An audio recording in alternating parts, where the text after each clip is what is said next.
Hi friends, ഇന്ന് താമക്കുട്ടനെ ഞാൻ സ്കൂളിൽ പോകുന്ന വഴിക്ക് ഞാൻ താമക്കുട്ടനോട് പറഞ്ഞായിരുന്നു വൈകുന്നേരം വരുമ്പോൾ എന്തെങ്കിലും സ്പെഷ്യലായിട്ട് ഉണ്ടാക്കി വെക്കാമെന്ന്. അപ്പോൾ ഇന്ന് ഞാൻ ഉണ്ടാക്കാൻ പോകുന്നത് ലോഡഡ് ഫ്രൈസ് ആണ്. അപ്പം നമുക്ക് ലോഡഡ് ഫ്രൈസ് ഉണ്ടാക്കുന്ന വീഡിയോയിലേക്ക് പോകാം. 250 ഗ്രാം ബോൺലെസ് ചിക്കനാണ് എടുത്തിരിക്കുന്നത്. ഇതിലേക്ക് നമുക്ക് കുറച്ച് ഇൻഗ്രീഡിയൻറ്റ് ചേർത്ത് മാരിനേറ്റ് ചെയ്ത് വെക്കാനുണ്ട്. ആദ്യമായിട്ട് ഒരിത്തിരി മഞ്ഞൾപ്പൊടി ഇടാം.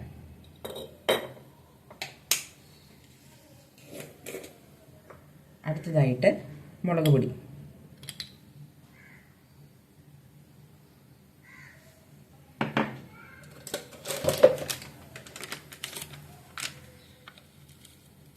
ചിക്കൻ മസാല,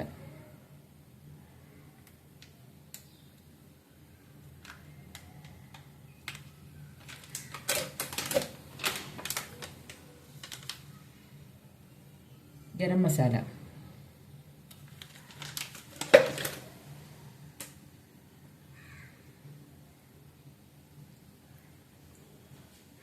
നാരങ്ങ നീര്,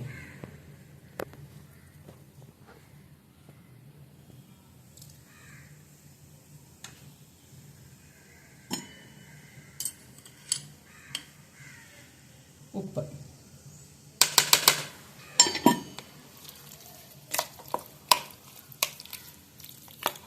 അപ്പോൾ വെള്ളം തിളച്ച് വരുന്നുണ്ട്. ഇനി നമുക്ക് ഫ്രഞ്ച് ഫ്രൈസ് പാതി വേവിച്ചെടുക്കാം. അതിനായിട്ട് കുറച്ച് ഉപ്പിടുവാണ് കേട്ടോ.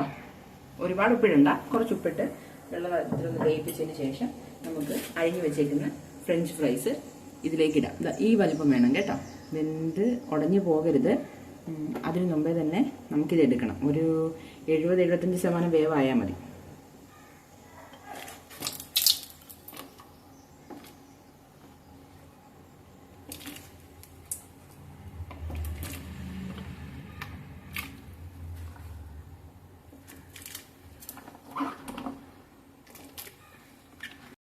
ഇനി നമുക്ക് മയോണൈസ് ഉണ്ടാക്കാം കേട്ടോ. അതിനായിട്ട് 2 മുട്ട, 2 വെളുത്തുള്ളി, ഒരു അടപ്പ് വിനാഗിരി, അതിലേക്ക് ഉപ്പും ഇട്ട് നമുക്ക് നന്നായിട്ടൊന്ന് അടിച്ച് മയോണൈസ് ആക്കി എടുത്തുകൊണ്ട് വരാം. എടുത്തുകൊണ്ട് വന്ന സമയമായപ്പോഴത്തേക്കും ഏകദേശം നമ്മുടെ ചിക്കൻ എടുക്കാറായിട്ടുണ്ട്. നമുക്കിനി ചിക്കൻ ഓരോ പാത്രത്തിലേക്ക് മാറ്റാം. ഒരുപാട് ഡ്രൈ ഫ്രൈ ആയിട്ട് എടുക്കേണ്ട, ചെറുതായിട്ടൊന്ന് ഷാലോ ഫ്രൈ പോലെ ആക്കി എടുത്താൽ മതി. അത് നമുക്ക് മാറ്റിയെടുത്തതിന് ശേഷം നമുക്ക് ഫ്രഞ്ച് ഫ്രൈസ് നമ്മൾ വേവിച്ച് വെച്ചിട്ടുണ്ടായിരുന്നല്ലോ, അത് എണ്ണ ചൂടായ ചട്ടിയിലേക്ക് ഇട്ട് നമുക്ക് ഫ്രൈ ചെയ്തെടുക്കാം കേട്ടോ. ഈ സമയം കൊണ്ട് തന്നെ നമുക്ക് ഇപ്പുറത്തൊരു പാൻ വെച്ചിട്ട് ഒരു വൈറ്റ് സോസ് ഉണ്ടാക്കണം. വൈറ്റ് സോസിനായിട്ട് ആദ്യം പാല് തിളപ്പിക്കാൻ വെക്കണം. പാല് തിളപ്പിക്കുന്ന സമയത്ത് പ്രത്യേകം ശ്രദ്ധിക്കേണ്ട ഒരു കാര്യം എന്ന് വെച്ച് കഴിഞ്ഞാൽ പാല് തിളച്ച് പോകരുത്. തിളച്ച് പോകാതെ ഇടയ്ക്കിടയ്ക്ക് ഇളക്കി കൊടുത്തുകൊണ്ടിരിക്കണം. ഇളക്കി കൊടുക്കുന്ന സമയമാകുമ്പോഴത്തേക്കും നമുക്ക് 2 സ്പൂൺ മൈദപ്പൊടി ഇതിലേക്ക് ഇട്ടിട്ട് നന്നായിട്ട് ഇളക്കി കൊടുക്കണം. വിസ്ക് വെച്ച് നന്നായിട്ട് ഇളക്കി കൊടുക്കണം. കട്ട കെട്ടാതെ ശ്രദ്ധിക്കണം.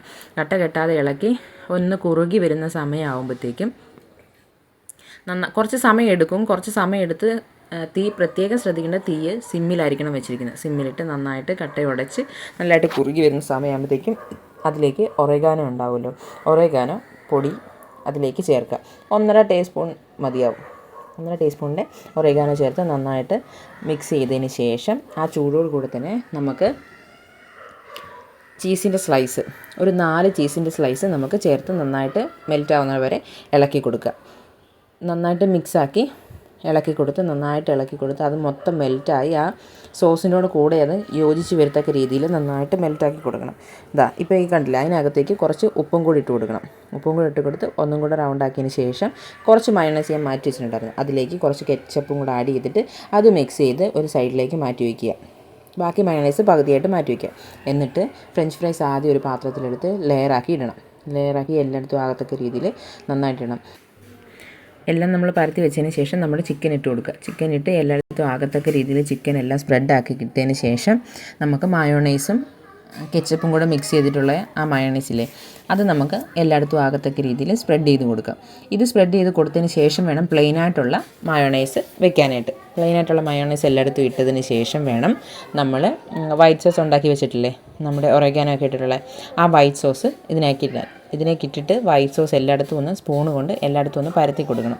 സ്പ്രെഡ് ചെയ്ത് നന്നായിട്ടൊന്ന് പരത്തി കൊടുക്കണം. അതിനുശേഷം ഇതേ മെത്തേഡ് തന്നെ റിപ്പീറ്റ് ചെയ്യാം. നമ്മുടെ കയ്യിൽ എന്തെങ്കിലും ഫ്രഞ്ച് ഫ്രൈസോ ഐറ്റംസോ ഉണ്ടോ അതിനനുസരിച്ച് നമുക്ക് ലെയറായിട്ട് ഇടാം. ഞാനിപ്പോൾ ഇവിടെ 2 ലെയറായിട്ടാണ് ഇട്ടേക്കുന്നത്. ഏറ്റവും ടോപ്പിലായിട്ട് ബാക്കി വന്നിട്ടുള്ള വൈറ്റ് സോസും നമ്മുടെ ഫ്രഞ്ച് ഫ്രൈസും ചിക്കൻ പീസും കൂടി ഇട്ട് കഴിയുമ്പോഴത്തേക്ക് ഫൈനൽ ലുക്കാണിത് കേട്ടോ. ഇതിന് നമുക്ക് ടേസ്റ്റ് ചെയ്യാനായിട്ട് താമക്കുട്ടൻ്റെ അടുത്തേക്ക് പോകാം. താമക്കുട്ടൻ എന്താ പറയുന്നതെന്നറിയാലോ.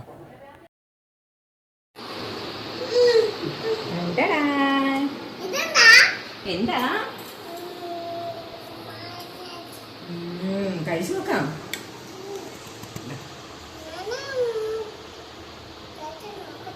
കുറേശ്ശെ അത് കഴിച്ചു നോക്കി.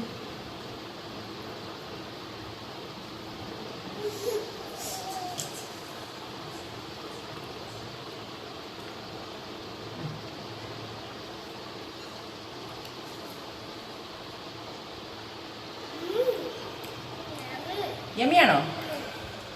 എന്തുവാ? യമ്മിയാണോ? ആഹാ, ഇഷ്ടപ്പെട്ടാ? എന്നാ കഴിച്ചോ.